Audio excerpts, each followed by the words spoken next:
안녕하세요. 생선선생 미스터 S입니다. 여기는 경상남도 통영입니다. 그리고 새벽 6시 이른 시간 오랜만에 위판장에 나와봤는데요. 통영엔 총 4곳의 대표적인 위판장이 있습니다. 그중 제가 지금 나온 곳은 강구항 인근의 동호 위판장이고요. 오늘은 다양한 생선들이 쏟아져 나오는 위판장 현장에서 제철 수산물 소개와 추천을 해드릴게요. 아침형 인간은 못 되는 터라 저도 새벽 위판장 구경은 오랜만이네요. 그럼 지금 통영에선 어떤 수산물들이 나오는지 함께 보시죠. 저는 시간대가 맞아 이쪽 위판장을 들렀는데 참고로 이곳 동호 위판장은 선어 위주로 경매가 이루어집니다. 화로를 구경하시려면 도천, 견유, 삼덕 등 다른 판장으로 가셔야 해요. 가장 먼저 눈에 들어온 생선은 요 핑크핑크한 때깔의 붉은 맥입니다. 바닥대고라고 부르기도 하지만 저희한텐 나막스란 별명이 더 친숙한 생선이죠. 요샌 보기 어렵지만 예전엔 호프집 등지에서 나막스란 술안주를 쉽게 찾을 수 있었어요. 굽거나 튀겨서 노가리처럼 쭉쭉 찢어 먹으면 꽤나 맛난 추억의 건어물입니다. 통영이나 사천 등 남해안 지방에서는 아직도 이걸 어렵지 않게 볼 수 있어요. 지금도 역시 말려서 나막스포로 가장 많이 가공이 되고 있고요. 건어물로 인기가 많긴 하지만 굳이 말리지 않더라도 이쪽 지방에선 다양한 방식으로 즐겨 먹습니다. 조림이나 찜, 탕으로도 많이 먹는데요. 살이 아주 부드러우면서도 냄새가 없는 것이 꼭 대구와 비슷한 면이 있어요. 또 연중 잡히지만 제철은 추운 겨울, 지금입니다. 의외로 도시까진 잘 올라오지 않는 생선이고 값도 저렴하니 궁금하신 분들은 보이면 사다가 드셔보셔도 좋겠네요. 삼치들도 많이 들어왔네요. 삼치 역시 지금이 제철인 생선이죠. 커다란 대삼치뿐 아니라 지금은 요런 녀석들도 살이 꽤나 고소합니다. 살살 녹는 삼치회도 맛있지만 이건 횟감용은 안 될 것 같고 그 대신 이런 건 그냥 노릇하게 구워 먹으면 제일 맛있을 겁니다. 겉은 바삭, 속은 촉촉한 삼치구이 따라갈 만한 생선도 드물죠. 저렴하면서도 맛 좋은 제철 삼치도 적극 추천드립니다. 요건 백족이란 별명으로 불리는 보구치입니다. 왜 백족이라고 불리는지 아시겠죠? 특유의 황금빛이 돌지 않습니다. 참조기에 비해 훨씬 저렴하게 팔리는데 기름기가 적고 특유의 묘한 향이 있어서 호불호가 갈리거든요. 저도 이건 그닥 추천드리진 않습니다.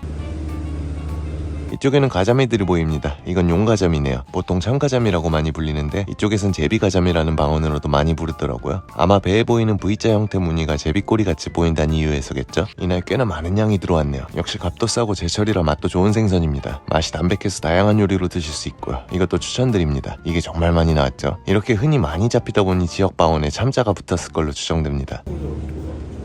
지금 맛있는 생선으로 갈치도 빠지면 섭하죠. 기름이 바짝 올라서 요즘 갈치 정말 맛있더라고요. 갈치는 그래도 사이즈가 좀 나가야 먹을 맛이 나는데 문제는 큼지막한 갈치들은 그날그날 시세 차이가 많이 납니다. 가격 변동폭이 커요. 그래서 저도 가격이 좋은 날에나 사다 먹습니다. 그리고 매니저는 기름 없이 얇게 반은 오븐에 구운 걸 좋아하고 저는 기름에 튀기듯이 바삭하게 굽는 걸 더 좋아합니다. 이전 영상에서 한 시청자분이 매니저는 생선 선생이 로또다라고 하시던데 맞습니다. 정말 로또만큼이나 더럽게 안 맞아요. 정선우님 요청으로 오늘은 어류견으로 했습니다. 참 오늘은 일반 시장이 아닌 위판장이라 가격 표기는 없는 점 양해 부탁드립니다. 도매나 소매 시장이 아니다 보니 여기서의 위판가는 저희한텐 큰 의미가 없어요. 가격 정보보단 지금 남쪽 지방에서는 어떤 것들이 많이 잡히는지 어떤 것들이 맛있는지 위주로 봐주시면 되겠습니다. 이쪽엔 빨간 고기들이 보입니다. 이건 다름 아닌 고급 생선 눈볼대예요. 금태라는 별명이 친숙한 녀석이죠. 흰살 생선이지만 기름기가 아주 많아서 맛이 진한 생선입니다. 이렇게 붉은색이 선명하고 사이즈도 손바닥보다 큰 것들은 횟감이 됩니다. 눈볼대는 초밥집에서도 가장 비싼 식재료 중 하나인데요. 이걸로 쥐는 초밥은 고급 초밥집에 나가야 맛볼 수 있죠. 물론 그 외에도 다양한 요리에 쓰입니다. 특히 구이가 유명한데 이게 얼마나 기름진지 눈볼대를 구울 때는 팬에 기름을 두르지 않아도 될 정도랍니다. 어쨌든 그 덕에 고소하기로는 따라올 생선이 없죠. 이 기름은 열을 가하면 녹아서 액화되면 훨씬 더 진한 맛을 내기 때문에 회나 초밥으로 먹을 때도 토치 등으로 살짝 지져주는 경우가 많아요. 어쨌든 정말 맛있지만 요샌 잡히는 양도 적어 가격이 많이 비싸요. 먹을만하다 싶으면 한 마리 3, 4만 원은 우습게 나가는데 하필이면 또 매니저가 좋아하는 생선이기도 합니다. 솔직히 이 정도 연비면 H2도 쌉 가능해요. 그리고 저 눈볼대에 사촌지간 되는 생선이 있습니다. 바로 여기 보이는 시꺼먼 녀석인데요. 이건 게르츠라는 생선입니다. 맛도 비슷한데 얘는 색이 시꺼멓고 크기가 훨씬 커요. 근데 가격은 이쪽이 상대적으로 훨씬 저렴합니다. 어찌 보면 가성비 면에서는 훨씬 메리트가 있다고 해야 할까요? 그리고 게르츠 옆에 어딘가 억세게 생긴 생선이 하나 보이는데요. 줄무늬가 희미하게 남아있는 이 생선은 바로 우리나라 바다에서 가장 큰 몸집을 가진 도돔입니다. 물론 이건 새끼고요. 도돔은 예전에 2마리를 리뷰했던 적이 있었네요. 해체의 전 과정을 자세하게 소개한 적이 있으니 궁금하신 분들은 참고하시고 어쨌든 이런 작은 건 용도가 애매하기에 잡어로 분류되어 저렴하게 팔립니다. 여기도 빨간 고기들이 보이네요. 다 비슷해 보이지만 여러 가지가 섞여 있습니다. 살살치와 쏨뱅이 그리고 방금 모은 눈볼대네요. 먼저 이게 살살치라는 고기예요. 얘네는 제주도에서 예전에 소개했던 적이 있었죠. 좀 크게 보면 이렇게 생긴 녀석입니다. 어딘가 되게 울퉁불퉁하게 생겼는데요. 그리고 이 가시에 강한 독성이 있어 찔리면 정말 오지게 아프다고 했었죠. 저 독은 죽은 뒤에도 남아있기 때문에 서너라도 손질할 때 가시에 찔리지 않게 주의해야 합니다. 보통 시장에 나오는 것들은 횟감은 아니지만 대신 얘네들로 끓인 탕이 정말 시원하고 맛있답니다.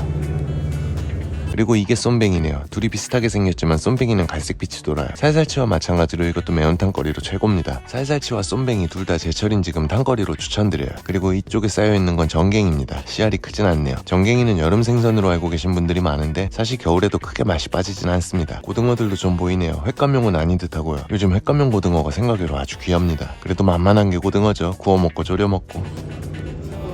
병갱이 고등어도 많이 보이고 뒤쪽으로는 황돔도 보입니다. 뱅꼬돔이라고도 많이 불리는 참돔을 닮은 작은 생선이죠. 이것도 지금이 제철입니다. 살에 수분이 좀 있어서 보통 살짝 말려서 많이 먹지만 이맘때는 살도 단단해지고 맛도 들어서 생물을 구이나 탕으로 먹어도 맛있어요. 참돔과 아주 비슷하게 생겨서 헷갈릴 수 있지만 자세히 보면 이름처럼 몸 곳곳에 황색 노란빛이 도는 걸 알 수 있습니다. 반대로 이쪽은 참돔인데 보시는 바와 같이 얘는 노란빛이 돌지 않는 걸 알 수 있죠. 황돔도 지금 맛있고 가성비 좋은 생선으로 추천. 이쪽엔 재밌는 생선이 있네요. 이건 달고기입니다. 얘는 상당히 독특한 생김새를 하고 있는데 몸통 가운데 선명하게 찍힌 반점이 보름달 모양이라 달고기란 이름이 붙었어요. 외모에 비해 맛은 아주 담백한 생선입니다. 보통 튀김에 많이 쓰이고요. 특히 서양에선 피쉬앤칩스 재료로 많이 쓰입니다. 맛은 깔끔하면서도 살은 촉촉해서 튀김에 잘 어울리는 생선이에요. 부산 쪽에서 즐겨 먹는 생선 중 하나인데 이걸로 포를 떠서 전을 부쳐 먹기도 해요. 그리고 아래쪽에 있는 건 갈정갱입니다. 얘네들은 맛이 어떤지를 떠나서 상태가 영 좋지 못하네요. 그리고 저 뒤쪽 잡어상자 한 켠에 섞여있는 이상하게 생긴 건 부채새우입니다. 남해안과 제주도 일대에서 볼 수 있는 특이한 생김새의 갑각류인데요. 삼엽충을 연상케 하는 외모가 상당히 그로테스크하지만 그래도 맛은 좋습니다. 랍스터 같은 맛과 식감이 나요. 하지만 납작한 생김새로 미루어 짐작할 수 있듯이 수율은 그야말로 최악입니다. 거기다가 단가도 꽤나 비싼 녀석이라서 굳이 추천은 드리지 않습니다.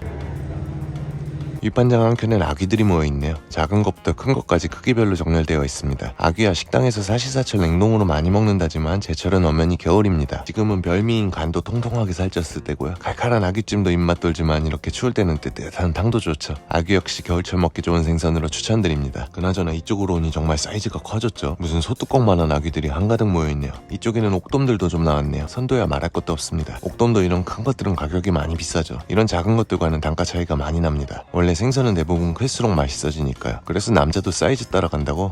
안녕히 계세요, 여러분. 다들 잘 아시는 광어들이고요. 연중 흔하디 흔한 광어라지만 사실 이것도 제철은 지금이죠. 근데 조업해온 자연산 광어들 틈에 배가 얼룩덜룩한 양식 광어가 이건 탈광이나 빠삐용이라고 일컫는 광어들이에요. 양식장을 탈출한 광어들이 자연에 정착해서 이렇게 자란 거죠. 어릴 때 생기는 저 무늬는 광어가 커져도 이렇게 사라지지 않고 남습니다. 참치들도 보이네요. 흔히 매지라고 부르는 새끼 참다랑어입니다. 이런 작은 것들은 굉장히 싸게 팔리는데요. 다만 작아도 참치는 참치라고 방열 작업을 하지 않으면 금방 살이 익어버립니다. 그래서 이런 것들은 대부분 횟감으로 메리트는 없어요. 대신 이런 건 신김치 넣고 지져 먹으면 맛있게 먹을 수 있답니다. 병어야 뭐 다들 잘 아실 테고 얘네들은 은근 계절을 타지 않는 생선입니다. 언제 먹어도 맛이 좋은 편이죠. 심지어 산란철에 알을 베도 크게 맛이 떨어지지 않습니다. 여기도 특이한 생선이 하나 보이네요. 좀 전에 소개했던 달고기 좌측에 있는 요 녀석들이요. 이건 똥구멍이라는 생선입니다. 예? 무슨 소리예요? 통구멍이라니까요? 이건 똥구멍이라는